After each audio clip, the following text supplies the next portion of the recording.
ఇవి వేదాంత రహస్యాలు కావడం వల్ల ఉపనిషత్తు బాగా సమీపంగా ఉపసమీపే అంటారు. శిష్యుని సమీపంగా కూర్చోబడి ఇంచుమించు చెవులో చెప్పినట్టుగా చెప్పేవారు, ఎవరికి చెప్పకే అన్నట్టుగా. ఎందుకంటే అపూర్వమైన వేదాంతం ఇదంతా. ఇది బహిరంగంగా చెప్పేది కాదు. ఇప్పుడు మరో మార్గం లేక మైకులో చెబుతున్నాం, కానీ అందరూ ఆసక్తి కలిగి వింటున్నారు, వస్తున్నారు కాబట్టి చెబుతున్నాం. తప్పేమీ లేదు ఇందులో. కానీ పూర్వం అలా చెప్పేవారు కాదు. ఎందుకంటే చెప్పింది ప్రతిదీ ఆచరించాలనే దృక్పథం పూర్వం ఉండేది. ఆచరించిన దానికి మనకెందుకు అంచేది. ఆచరించాలంటే అందరికీ సాధ్యం కాదు, లేదా కొంతమంది ఆ గొప్పలు చెప్పేస్తారు, ఆచరించరు. వాళ్ళని చూసి జనం మాయలో పడతారు. దొంగ జపం చేస్తూ మనం అరుగు మీద కూర్చున్నాం అనుకోండి, కళ్ళు మూసుకుని ఏదో జపం చేస్తూ జపమాల తిప్పుతున్నట్టుగా కళ్ళు మూసుకుని కూర్చున్నాం అనుకోండి, 2 రకాల మాయలు జరుగుతాయి చూడండి. దొంగ జపం చేసేవాడు అప్పుడప్పుడు కళ్ళు తెరుస్తాడు, ఎందుకంటే జనాన్ని మాయలో పడేయడానికి. దొంగ జపం చేసేవాడు కళ్ళు మూసుకుంటాడు అప్పుడప్పుడు, ఎందుకంటే జనాన్ని మాయలో పడేయడానికి. అప్పుడప్పుడు కళ్ళు తెరుస్తాడు, ఎందుకంటే వీడు మాయలో పడ్డానికి. కళ్ళు మూసుకుంటాడు వీడు. దొంగ జపం కదా, ఇంట్లో చేసుకోవచ్చు కదా, అరుగు మీద ఎందుకండి ప్రదర్శన.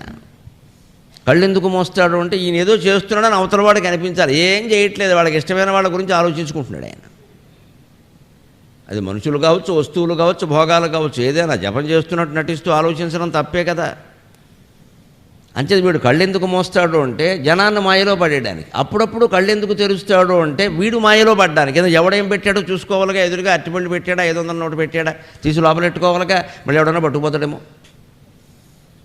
అంచేది అప్పుడప్పుడు కళ్ళు తెరుస్తాడు, ఎందుకంటే వీడు మాయలో పడ్డానికి. ఇప్పుడు మొత్తం ఏమైంది, మాయలో వాళ్ళని పడేసాడు, వీడు పడ్డాడు. సాధించింది ఏముంది. అందుకనే ఆరణ్యకాలన్నీ ఉపనిషత్తుల్లోనే పుట్టించారు. యోగ్యత కలిగిన శిష్యుడికి మాత్రమే దగ్గర పిలిచి కూర్చోబెట్టి చెప్పేవారు. ఎవరికీ చెప్పకే, ఇది పరమ రహస్యం అని చెప్పేవారు. అలాంటి ఆరణ్యకాల పేరు మీద ఆరణ్యకాలలో ఉన్న ఉపనిషత్తుల్లో మహానారాయణ ఉపనిషత్తు ఒకటి. ఇది కృష్ణ యజుర్వేదంలో తైత్తిరీయ శాఖలో ఆరణ్యకంలో ఉన్నటువంటి ఉపనిషత్తు. దాంట్లో ప్రారంభంలోనే అంతా ఒక్కటే అంతా ఒక్కటే అంతా ఒక్కటే అనేదాన్ని ఎంత అందంగా మనకు అర్థమయ్యేలా ఋషులు చెప్పారో తెలుసుకుందాం. ఓం తదేవాగ్నిస్తద్వాయు తత్సూర్యస్తదు చంద్రమాః తదేవ శుక్రమమృతం తద్బ్రహ్మ తదాపస్స ప్రజాపతి. ఇది మొట్టమొదటిది సుమారుగా. తదేవాగ్నిస్తద్వాయు తత్సూర్యస్తదు చంద్రమాః తదేవ శుక్రమమృతం తద్బ్రహ్మ తదాపః స ప్రజాపతి. తదేవ అగ్ని, ఒకే ఒక పరమాత్మ అగ్ని రూపంలో నీకు కనిపిస్తోంది. తద్వాయు, అదే వాయు రూపంలో కనపడుతుంది. అదే అగ్ని అదే వాయువు ఎలా అవుతుందండి? మనకి భిన్నంగా కనపడుతున్నాయి. వాటి మూలంలోకి వెళ్ళి ఆలోచిస్తే అర్థమవుతుంది. మూలంలో ఉన్నది ఆకాశం ఒక్కటే. ఆకాశంలో అది శూన్యం కావడం వల్ల వాయువు సంచరించింది. ఆ సంచరించడం కారణంగా అటు ఇటు తిరగడం కారణంగా వాయువు వేడెక్కింది. వేడెక్కిన వాయువే అగ్ని. అందుకే వాయోరగ్ని అన్నారు. ఆకాశాద్వాయు వాయోరగ్ని. ఆకాశం శూన్యం అలా ఖాళీగా ఉండడం వల్ల మధ్యలో వాయువు సంచరించింది. ఆకాశం నుంచి వాయువు పుట్టిందంటే అర్థం అది. వాయోరగ్ని అని ఎందుకన్నారు అంటే ఆ వాయువు సంచరిస్తూ ఉంటే వేడెక్కుతుంది. మనకు కూడా చూడండి, మామూలు సైన్స్ ప్రకారం నడుస్తుంటే శక్తి పుడుతుంది. ఎనర్జీ ఎక్కడి నుంచి పుడుతుంది? కదులుతుంటేనే పుడుతుంది. కదలకుండా ఉంటే పుట్టదు. కదలకుండా కూర్చుంటే ఉన్న శక్తి పోతుంది. కదులుతుంటే శక్తి పుడుతుంది. ముందు మీరు ఆశ్చర్యపోతారు. ఒక 2 ఏళ్లలోనే వస్తున్నాయి. మార్నింగ్ వాక్కి వెళ్ళొచ్చేలాగా సెల్ ఫోన్ ఛార్జింగ్ చేసుకోవచ్చు. ఎక్కడ? మన తొడ మీద పెట్టుకుని. ఏమి ఇబ్బంది లేదు. ఏ మిషన్లు అక్కలా కనిపెడుతున్నారు విషయాలు. మనిషి కదులుతుంటే శక్తి విడుదలవుతుంది. ఆ శక్తితో ఛార్జింగ్ చేసుకోవచ్చు. మన చేతిలోనే పట్టుకుని ఛార్జింగ్ చేసుకోవచ్చు. ఏ వైర్ అవసరం లేదు, ఏ శక్తి అవసరం లేదు. మన ఒంట్లో ఉంది శక్తి. దాన్ని సెల్ ఫోన్ ఛార్జింగ్కి అవసరమయ్యే విధంగా వినియోగించడం ఇంతవరకు కనిపెట్టబడాల. ఇప్పుడు ఆ పరిశోధనలు జరుగుతున్నాయి. ఇప్పటికే కొన్ని ఇతర దేశాల్లో అమల్లో ఉన్నాయి. వాళ్ళు ఏం యంత్రాలు వాడరు. కేవలం ఇలా చేతి మీద ఇలా పెడతాడు అంతే. ఇలాగా అవుతుంది కాసేపటికి. మనిషి ఒంట్లో ఉండే శక్తి అందులో కడుతుంది. కాకపోతే మనిషి కదలాలి, బాగా కదలాలి. కదిలితే శక్తి వస్తుంది. ఇప్పుడు షుగర్ పేషెంట్కి వాకింగ్ చేయమని ఎందుకు చెబుతున్నారు? శక్తి రావడానికే. ఎక్కువ చక్కెర విడుదలైపోయింది మధుమేహం వాళ్ళకి. మధువు ఎక్కువ విడుదలైంది. మధువు ఎప్పుడు విడుదలవుతుంది? అన్నం అరగడానికి విడుదల కావాలి, లేకపోతే దాని అవసరం లేదు పెద్ద. అది అన్నం అరగడానికి విడుదల కావాలి. అది ఎక్కువ విడుదల చేయాల్సి వచ్చిందంటే అర్థం ఏంటి, మనం ఎక్కువ లాగించేసాం విషయం అది. పరిమితంగా తింటే ఆ విడుదలైన చక్కెర సరిపోతుంది. ఎక్కువ తిన్నాం అనుకోండి, ఎక్కువ విడుదల కావాలి. ఎక్కువ విడుదల చేసేసరికి ఏమవుతుంది, నీరసం వస్తుంది. ఇదే షుగర్. అదేదో 5.5 ఉంటే పర్వాలేదు. ఈ మధ్యన ఎక్కడో రిపోర్ట్లో చూశాను నేను, భగవంతుడి దేవాలు ఎంతవరకు నా దగ్గరికి అది రాలేదు కానీ రిపోర్ట్లో చూశాను. మనకి లేకపోయినా మన వాళ్ళకు ఉంటాయిగా. చూస్తే 5.5 ఉంటే ఏమీ లేదు అన్నారు, 6.5 ఉంటే వచ్చే అవకాశం ఉంది అన్నారు, 7.5 ఉంటే వచ్చేసింది అన్నారు. ఏదో లెక్కలు చెప్పారు, దాని లెక్కలు దానికి దాని పాయింట్.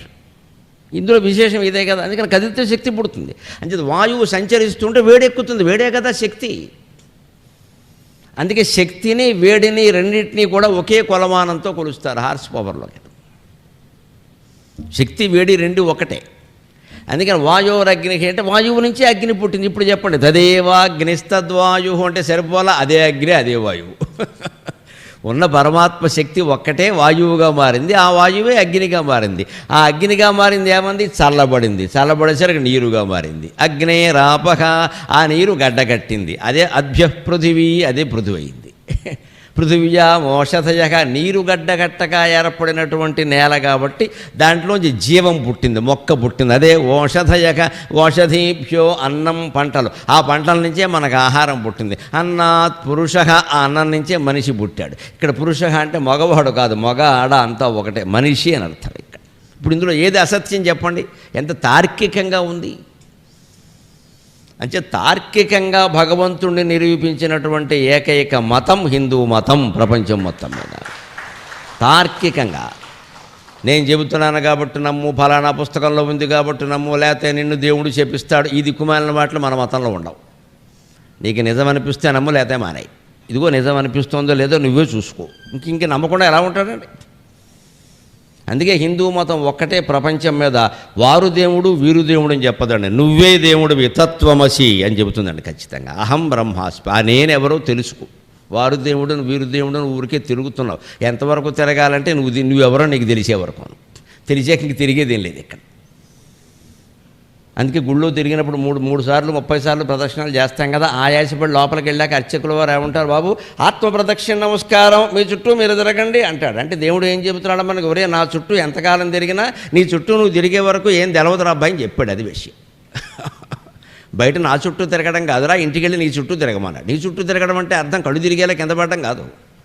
నీ గురించి నువ్వు ఆలోచించు, నీ గురించి నువ్వు ఆలోచించు. నేనెవరు, నువ్వు అనుకుంటున్న నువ్వు కాదు. నీ పేరు కానీ, నీ రూపం కానీ, నీ కులం కానీ, నీ ప్రాంతం కానీ ఏది నువ్వు కాదు. అసలు నీ శరీరమే నువ్వు కాదు. శరీరం నువ్వు కానప్పుడు ఇవన్నీ నువ్వు ఎలా అవుతావు? ఆ శరీరానికి అతీతంగా, మనస్సుకు అతీతంగా, బుద్ధికి అతీతంగా, ఇంద్రియాలకు అతీతంగా ఏది ఉందో అది నువ్వు తెలుసుకునే ప్రయత్నం చేయి అని చెప్పిన ఒకే ఒక్క మతం ప్రపంచంలో హిందూ ధర్మం, హిందూ మతం ఒకటే. అంచేతను ఎవరైనా కాదనొచ్చు, కానీ దీని కాదనే అవకాశం లేదండి. వారు దేవుడు వీరు దేవుడు అని మనం చెప్పడం, నువ్వే దేవుడు అని చెబుతున్నాం మనం. దేవుడు లేడనేవాడికి కూడా ఇదే ప్రశ్న. వాడు లేడు అని అంగీకరించమన్న, దేవుడు కూడా లేనట్టే. నేనున్నాను కానీ దేవుడు లేడు అనేవాడు నాస్తికుడు, దేవుడే ఉన్నాడు నేను లేను అనేవాడు ఆస్తికుడు. ఈ రెండిటికి తేడా అది. నేనున్నాను కానీ దేవుడు లేడంటాడు నాస్తికుడు. ఆస్తికుడు ఏమంటాడు, దేవుడే ఉన్నాడయా నేనే లేను అంటాడు. నేననేదే కృత్రిమం, ఆయనే ఉన్నాడు, ఉన్నదంతా ఆయనే, నేను అనుకుంటున్నది కూడా ఆయనే. తత్వమసి అహం బ్రహ్మాస్మి. అది తెలుసుకోవడం కోసం ఇక్కడ తదేవాగ్నిస్తద్వాయు, అదే అగ్ని అయినప్పుడు అదే వాయువు అయినప్పుడు, తత్సూర్యస్తదు చంద్రమాహ, సూర్యుడు ఆయనే చంద్రుడు ఆయనే అని వేరే చెప్పక్కల. ఎప్పుడైతే ఒకే ఒక గోళం ఏర్పడిందో, ఆ గోళం విభక్తమై అనేక గోళాలుగా మారిందో, సూర్యగోళము చంద్రగోళము కూడా అన్నీ అలాగే ఏర్పడ్డాయి. చంద్రుడు భూమి చుట్టూ ఎందుకు తిరుగుతాడు, సూర్యుడు చుట్టూ ఎందుకు తిరగడు, భూమి నుంచే విడిపోయాడమ్మా చంద్రుడు. అందుకని మన నుంచి తప్పిపోయిన జాతరలో మన నుంచి తప్పిపోయిన పిల్లాడు ఏం చేస్తాడు, మన చుట్టూనే తిరుగుతాడు. మా ఇల్లు ఎక్కడ, మా ఇల్లు ఇక్కడ. చంద్రుడు అంతే, భూమి నుంచే తప్పిపోయాడు, అందుకని భూమి చుట్టూ తిరుగుతాడు. అలాగే బుధగ్రహం అచ్చం చంద్రుడిలాగే ఉంటుంది, ఎందుకని చంద్రుడి నుంచి విడిపోయింది. అది గురుగ్రహం నుంచి ఒక మొక్క వచ్చి బుధగ్రహాన్ని ఢీ కొట్టింది కొన్ని కోట్ల ఏళ్ల క్రితం. ఇది నిన్న మొన్న జరిగింది కాదు, ఇది కొన్ని కోట్ల ఏళ్ల క్రితం సృష్టి పరిణామ క్రమంలో భాగంగా ఖగోళంలో జరిగింది ఏమిటంటే, గురుగ్రహం నుంచి ఒక శకలం, ఒక ముక్క, ఒక నక్షత్రం లాంటిది, ఒక ఉల్క లాంటిది వచ్చి బుధగ్రహాన్ని, చంద్రుడిని ఢీ కొట్టింది. అప్పుడు చంద్రుడి నుంచి ఒక్క ముక్క విడిగా వెళ్ళింది. అదే తారాశేషాంకం కథ. అందులో అక్రమ సంబంధాలు ఏమీ లేవు. ఊరికి సరదాకి రక్తి కట్టడానికి ఒక సినిమా తీశారంతే. గురుగ్రహం బృహస్పతి, లెక్క చూసుకోండి పేర్లు అందులో. బృహస్పతి తార, ఆయన భార్య అంటే దాని నుంచి విడిపోయిన మొక్క, విడాకులు తీసుకుంది ఆవిడ. ఆ వచ్చి చంద్రుడిని ఢీ కొట్టింది అన్నదాన్ని సరదాగా మనకు అర్థం కావడానికి, ఆసక్తి కలగడానికి, గుర్తుండడానికి అక్రమ సంబంధం రూపంలో చెప్పారు. ఎందుకంటే మన వెధవ బుద్ధుడికి సక్రమ సంబంధాలు గుర్తుండవు, అక్రమ సంబంధాలే గుర్తుంటాయి. మన కర్మ అది. ఋషులకు మనకు ఎలా చెప్పాలో తెలుసు, వీడికి ఎలా చెప్తే తప్ప అర్థం కాదని అక్రమ సంబంధం పెడితే గురుపత్ని ఏమిటి, శిష్యుడు ఏమిటి, అక్రమ సంబంధం ఎక్కడైనా ఉంటుందండి. అందులో భారతీయ సంస్కృతిలో అప్పుడా ఇప్పుడంటే ఏం చెప్పలేము, అప్పుడేం చెబుతామండి, ఉండదు. అది కల్పిత కథ. ఖగోళ శాస్త్ర పరిణామాన్ని అర్థం చేయించడానికి చెప్పిన పురాణ కథ. దాన్నే తీసుకుని హిందూ మతంలో ఇలాగే ఉండేమంటే బుద్ధి లేదని అర్థం అక్కడ. అలా ఉండదు. అది గురుగ్రహం, దాని నుంచి విడిపోయిన ఒక ఉల్క, అదే తార. అక్కడ చంద్రుడిని ఢీ కొట్టింది, చంద్రుడి నుంచి ఒక ముక్క విడిపోయింది, అదే బుధగ్రహం. అందుకే మొత్తం నాసా వాళ్ళు సహా అందరూ నిరూపించిన విషయం, బుధుడి ఉపరితలం అచ్చం చంద్రుడి ఉపరితలం లాగే ఉంది. మరి తండ్రిలాగే కొడుకు ఉండేవాడు విడిపోయిన తర్వాత. ఈ శాస్త్రీయ పరిశోధనలన్నీ దేనిని రుజువు చేస్తున్నాయంటే, హిందూ 18 పురాణాల్లో ఏ కథలు చెప్పారో అవన్నీ కల్పిత కథలకు అయితే కావచ్చు, కొన్ని కథలు కల్పించబడవచ్చు, కానీ వాటిని కొట్టేయడానికి వీలేదు. అవన్నీ ఖగోళ శాస్త్ర విజ్ఞానాన్ని తెలియజెప్పడానికి చెప్పిన కథలు అని. విద్యార్థులు సంస్కృతం నేర్చుకుని, పురాణాలు నేర్చుకుని, వాటి మీద వైజ్ఞానికమైన ప్రయోగాలు చేస్తే ఇటువంటి విషయాలు చాలా బయటకు వస్తాయి. తెలుగు సంస్కృతం చదువుకున్న వాళ్ళకి, మాబోటిగాళ్ళకే ఇన్ని విషయాలు తెలుస్తుంటే, సైన్సే చదువుకున్నవాడు పరిశోధన చేస్తే ఎన్ని తెలుస్తాయండి నిజంగా. అలాంటిది చెయ్యాలి, అప్పుడు ఇంకా విషయాలన్నీ బయటకు వస్తాయి.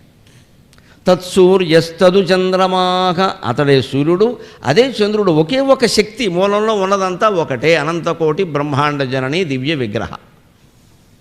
అనంతకోటి బ్రహ్మాండాలకి ఆ పరాశక్తే మూలం. అందుకే దివ్య విగ్రహ.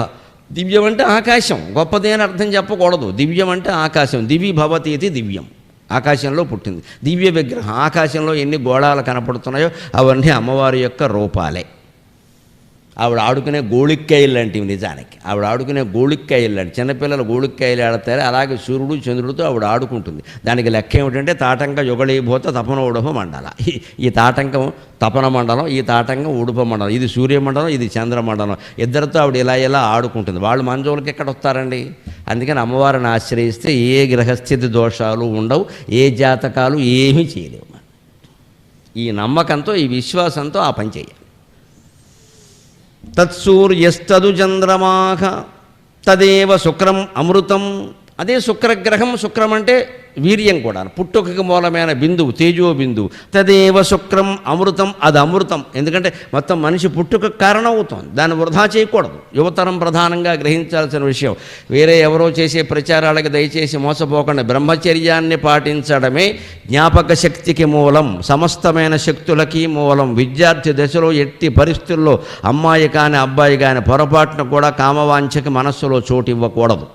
సంపూర్ణంగా బ్రహ్మచర్యం పాటించాల్సిందే. పెళ్ళైన తర్వాత ఈ గొడవంతా ఎలాగూ ఉంది. ఎవరొద్దంటారు? పనిగట్టుకుని నలుగురు ముత్తైదువులు వచ్చి హారతిచ్చి తలుపులో గెంటుతున్నారు లోపలికి. ఇంకా అంతకంటే ఏం చేయమంటావు? ఇక్కడ శోభనం అని పెట్టి నలుగురు గెంటుతున్నారండి. ఇక్కడ ఇంతకంటే ఏమైనా చేస్తారా?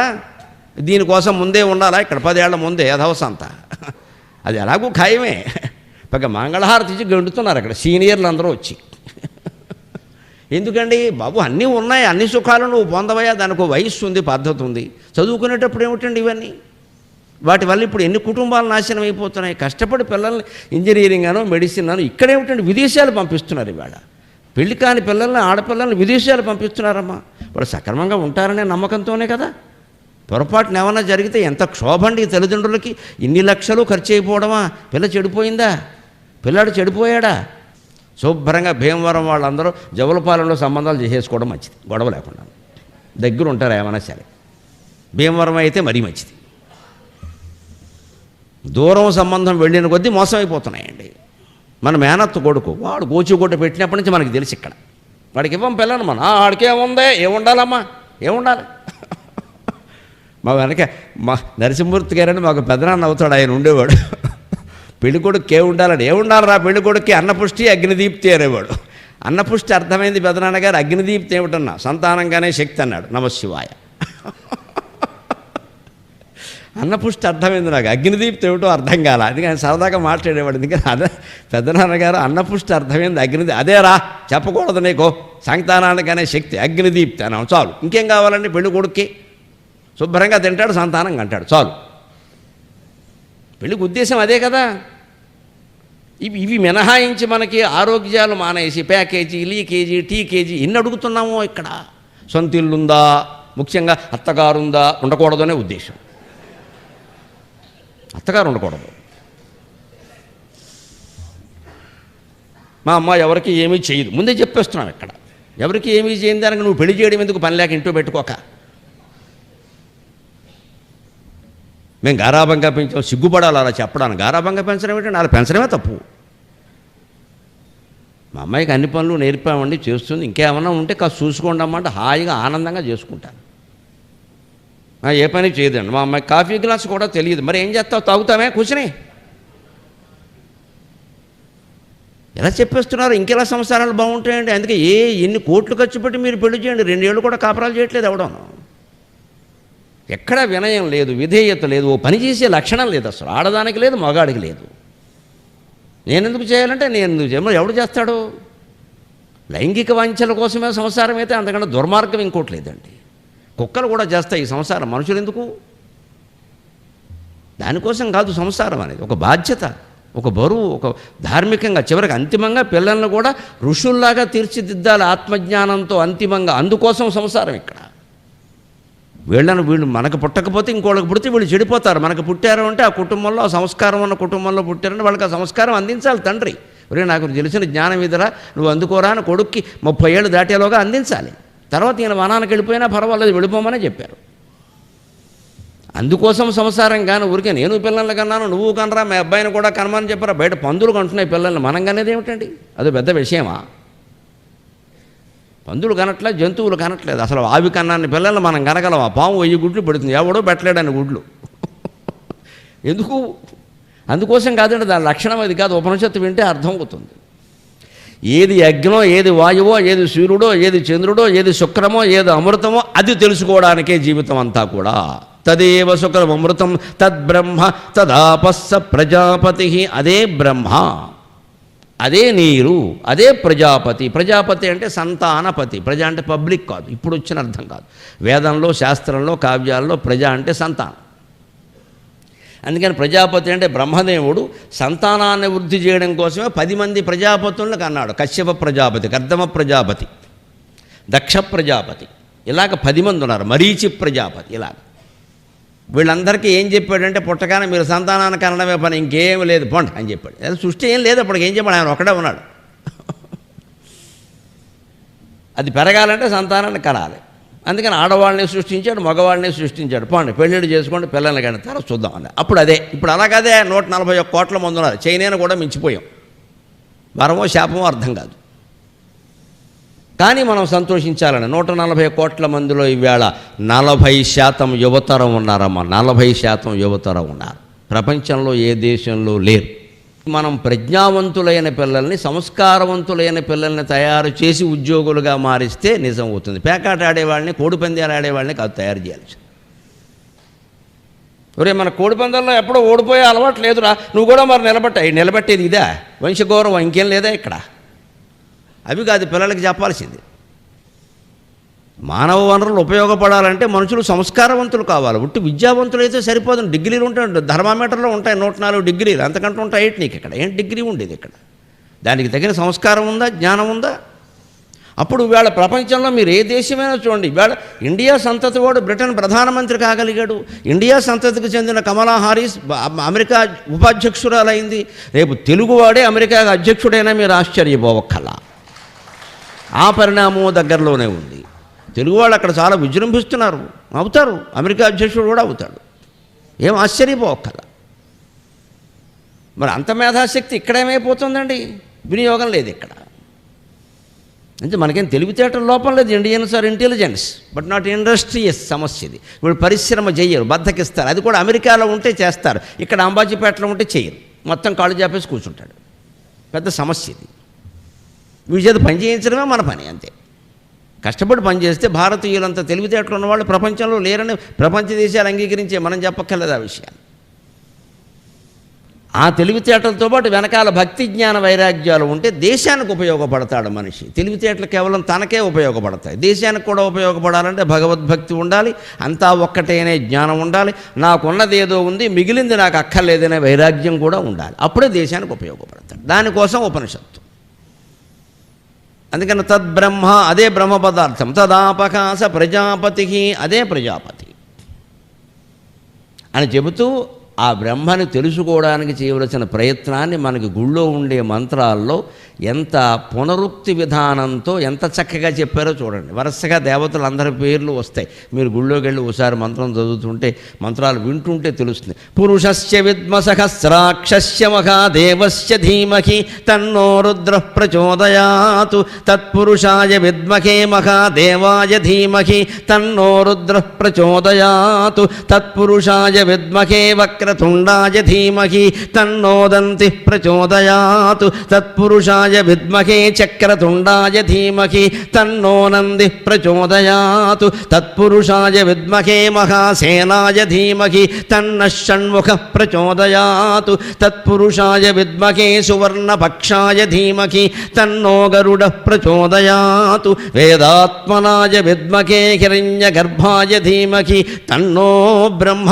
ప్రచోదయాతు నారాయణాయ విద్మహే వాసుదేవాయ ధీమహి తన్నో విష్ణు ప్రచోదయాతు నారాయణాయ విద్మహే వాసుదేవాయ ధీమహి తన్నో విష్ణు ప్రచోదయాతు వజ్రనఖాయ విద్మహే తీక్ష్ణదగ్గుష్ట్రాయ ధీమహి తన్నో నారసింహ ప్రచోదయాతు భాస్కరాయ విద్మహే మహద్యుతికరాయ ధీమహి తన్నో ఆదిత్య ప్రచోదయాతు వైశ్వానరాయ విద్మహే లాలీలాయ ధీమహి తన్నో అగ్ని ప్రచోదయాతు కాత్యాయనాయ విద్మహే కన్యకుమారి ధీమహి తన్నో దుర్గి ప్రచోదయాతు.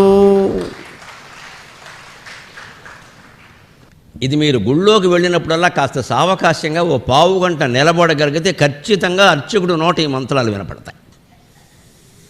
ప్రత్యేకించి గణపతి నవరాత్రులు, దేవీ నవరాత్రులు, వసంత నవరాత్రులు, శ్రీరామనవమికి జరిగే 5 రాత్రులు లేదా నవరాత్రులు ఇలాంటివి జరిగినప్పుడు 9 రోజులు గుళ్ళోకి వెళ్ళాలి, మానకూడదు. అక్కడ వేద పండితులు 2 వరసల్లో నుంచుని చదువుతారు ఈ మంత్రాలు. 2 వరసల్లో. ఆ 2 వరసల్లో నుంచునేటువంటి బ్రాహ్మణోత్తములని వేద పండితులను ఏమన్నారో తెలుసా? పద్మరాగ శిలాదర్శ పరిభావి కపోలభూ నవ విద్రుమబింబ శ్రీణ్యక్కారిరదనచ్చద శుద్ధ విద్యాంకురాకార ద్విజపంక్తి ద్వయోజ్వల. అమ్మవారి నోట్లో ఉండే 2 పళ్ళ వరసలతో పోల్చారు అమ్మవారిని. శుద్ధ విద్యాంకురాకార ద్విజపంక్తి ద్వయోజ్వల. అమ్మవారి దంతాలు ఎలా ఉంటాయంటే శుద్ధ విద్య అంకురాల్లా ఉంటాడు. శుద్ధ విద్య అంటే బ్రహ్మ విద్య, జ్ఞానం. అది అంకురం అంటే మొలకెత్తడం. ఆ బ్రహ్మ విద్య మొలకెత్తిందనుకోండి, మొలక ఎంత అందంగా ఉంటుంది, ఇలాగా పళ్ళు అలా ఉంటే అందంగా ఉంటాయి. శుద్ధ విద్యాంకురాల్లా బ్రహ్మ విద్య మొలకల్లా ఉన్న అమ్మవారి దంతాలు చూడండి, అవి ఎలా ఉన్నాయంటే గుళ్ళో దివ్య పంక్తి ద్వయోజ్వల. ఇటువైపు ఒక పంక్తి బ్రాహ్మణులు, అటువైపు ఒక పంక్తి బ్రాహ్మణులు నిలబడి ఒకటి ఇంకోటి చదువుతారు. తత్పురుషాయ విద్మహే మహాదేవాయ ధీమహి అని వీళ్ళంటే 2వ వరుస వాడు తన్నో రుద్ర ప్రచోదయాతు అంటారు. మళ్ళీ వీళ్ళు తత్పురుషాయ విద్మహే మహాసేనాయ ధీమహి అంటే తన్న షణ్ముఖ ప్రచోదయాతు అంటారు. వీళ్ళు ఒకటి అంటారు, వాళ్ళు ఒకటి అంటారు. ఈ 2 వరసల్లో నిలబడేటువంటి వేద పండితులను ఎలా చెప్పారు అంటే అమ్మవారి నోట్లో ఉండే 32 దంతాల్లో 16 ఒక పంక్తి, 16 ఒక పంక్తి అని చెప్పారమ్మ. ఇది లలితా సహస్రం. శుద్ధ విద్యాంకురాకార ద్విజపంక్తి ద్వయోజ్వల. ఆ నిలబడిన వేద పండితులు ముఖ్యంగా బాలకులైతే ఎలా ఉంటారు అంటే బ్రహ్మజ్ఞానపు మొలకల్లా ఉంటారట. ఏం కవిత్వం వ్యాస మహర్షిది. లలితా సహస్రంలో బ్రహ్మాండ పురాణంలో ఉంటుంది కదా అది. శ్రీ వేద వ్యాస మహర్షి విరచితే శ్రీ బ్రహ్మాండ పురాణే ఉత్తరఖండే హయగ్రీవాగస్య సంవాదే శ్రీ లలితారహస్య నామ సహస్రత్రోత్తు స్తోత్ర కథనం నామ 2వ అధ్యాయ అంటారు కదా. ఆయన ఎంత కవిత్వం చెబుతున్నారంటే శుద్ధ విద్యాంకురాలట. ఆ నిలబడిన బ్రాహ్మణులు ఎలా ఉన్నారు అంటే బ్రహ్మ విద్య మొలకల రూపంలో వస్తే ఎలా ఉంటారో అలా ఉన్నారట. ఇంత అందంగా ఎవరైనా చెప్పగలరా అసలు? ఆ నామం చదువుతుంటే ఆ స్ఫూర్తి కలగాలమ్మా. పరిచయాలు చదివాం, 25 సార్లు చదివాం, కాశీలో చదివాం, కాకినాడలో చదివాం కదమ్మా. మనస్సు పెట్టి అర్థం తెలుసుకుని చదవండి. కుంకం పోసేసాం, పసుపు పోసేసాం, దానివల్ల కుంకం వ్యాపారం వాళ్ళు బాగుపడతారు అంతే. అది కూడా కల్తీ కుంకం, మీకు తెలుసు. దానిలో చాలా కలిపేస్తున్నారు, కుంకంలో పంకం కలిపేస్తారు. ఇది భౌతిక ప్రక్రియ. కుంకం పోయడం, కుంకంతో చేయడం నీకు మనస్సు నిలబడడం కోసం. ఊరికే ఇక్కడ ఏదో పని లేకపోతే ఉండవు కదా, తల్లో వేలు వీటి గోక్కుంటూ కూర్చుంటారు ఇక్కడ. అందుకని కుంకం ఏమన్నారు. అంతే. ఈ పని చెప్పలేదనుకోండి, కూర్చుని చదవమంటే ఏం చేస్తారు? ఇలా అంటాడు, ఇలా అంటే ఏ అవసరంతకంటే కుంకం వేయడం మంచిది. ఏదో పని చెప్తే చేస్తాడు అక్కడ. ఇంకా కుంకాన్ని పెంచేసేసి ఇంకా కుంకం వేసిన కొద్దీ పుణ్యం అంటే నమశివాయ. అజ్ఞానం అంటే అదే. కుంకం వేస్తే పుణ్యం అంటే కుంకం వ్యాపారం చేసేవాడు బోడు పుణ్యం రావాలి. ఎలా వస్తుంది? ఆ నామం ఏం చదువుతున్నావు, దాని అర్థం ఏమిటి? అది తెలుసుకుంటే మనస్సు లగ్నం అవుతుంది. చాలామంది పారాయణ చేస్తుంటే మనస్సు లగ్నంగా ఎందుకు అర్థం తెలియదు మీకు. మాకు అవుతుందమ్మా అదృష్టం, నేనే గర్వంగా చెప్పట్లా, అదృష్టంగా. ఎందుకని అర్థం తెలుసు. అసలు శుద్ధ విద్యాంకురాకార ద్విజ పంక్తి ద్వయోజ్వల అని నేను ఎప్పుడైనా చదివితే నాకు ఇంక ముందుకు వెళ్ళదు, అక్కడే ఆగిపోతుంది. అయ్యో ఏం చెప్పాడు వ్యాసుడు, ఏం చెప్పాడు మహానుభావుడు అని ఇంట్లో వ్యాసుడు ఫోటో ఎక్కడుందో చూసి ఒకసారి నమస్కారం చేసుకుంటాను. నాకు లలితా సహస్రం పూర్తి అయిపోవాలి, పూర్తి అని లేదమ్మా. అది అర్థమైతే చాలు, పూర్తి అవ్వడం ముఖ్యం కాదు ఇక్కడ.